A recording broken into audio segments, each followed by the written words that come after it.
Hi guys, welcome to Smart Soul Solutions. और इस वाली प्लेलिस्ट में हम लोग जैट के 2015 से 2024 तक के सारे क्वेश्चंस दिख रहे हैं। और आज हम लोग जैट 2021 का डिसीजन मेकिंग का सेट 6 देखने वाले हैं। So let's get started. So the set says that the occasion was a hyper-publicized switch-on ceremony of solar power facilities on an island with many villages in the Bay of Bengal. PK was a brand ambassador of a multinational company that was banking heavily on this CSR initiative to strengthen its presence in India. For millions of fans enamored by the aging superstar Robin Hood-like on-screen exploits, the pre-event speech of PK was their first glimpse into his off-screen persona. After an emotional speech that extolled the virtues of electricity as a driver of well-being and need for inclusive growth, PK, with a flourish of his hand, hit the button to remotely switch on the solar power facilities. 10 of media cameras stationed in all of the island villages started beaming live feed across the world. Quickly, the event turned from one of the joy to something of shock and horror as all the households on the island caught fire. A few villagers were seriously injured in the fire. Watching the coverage, PK slapped the MNC representative standing next to him on live camera and collapsed on couch with his head in his hands.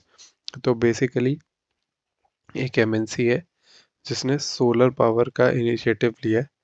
अभी उसने क्या किया है कि एक live event रखा था और पीके एक फेमस सेलिब्रिटी है, उसको बुलाया था बटन दबाने के लिए। जैसे उसने बटन दबाया, हर तरफ आग लग गई और बहुत सारे हाउस होल्ड जग गए। तो पीके ने स्लैप कर दिया है एमएनसी के रिप्रेजेंटेटिव को। अब क्वेश्चन क्या है? Soon after the MNC filed a case against PK for criminal assault and tarnishing its brand image. Which of the following is most appropriate reason for MNC to file a case against PK?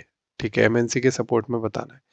Option number A, it is a message to the MNC stakeholder that it will not tolerate such inappropriate behaviour.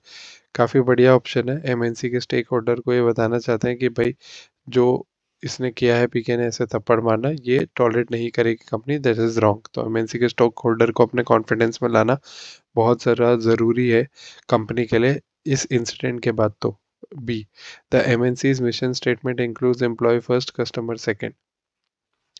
सिर्फ इसलिए कि एक mission statement में क्या लिखा है, ये justify नहीं होता है कि वो पीके के अगेंस्ट केस फाइल करें।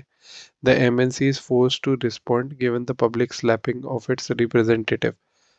ये तो काफ़ी कंपनी को हेल्पलेस सा फील करवा रहा है कि कंपनी काफ़ी हेल्पलेस है, सिर्फ इसलिए कि पब्लिक की रिप्रेजेंटेटिव में थप्पड़ पड़ गया इसलिए उनको रिस्पॉन्ड करना ही पड़ेगा। This is not something that an MNC would do. The MNC intends to arrest its dropping sales post the incident through affirmative action. Sales का एक्शन लेने के ऊपर पीके से बढ़ने का कोई रिलेशन नहीं है. The highly brand conscious MNC is using PK to divert public attention. भाई पहले से ही इस इंसिडेंट के बाद, फायर लगने के बाद उनका नेगेटिव इमेज छप गया है।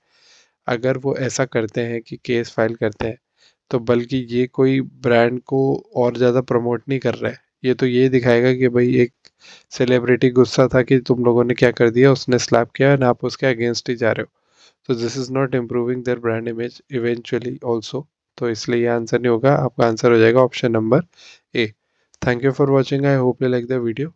अगर आप लोगों को कुछ भी डाउट है तो मुझे कमेंट सेक्शन में ज़रूर बताइए।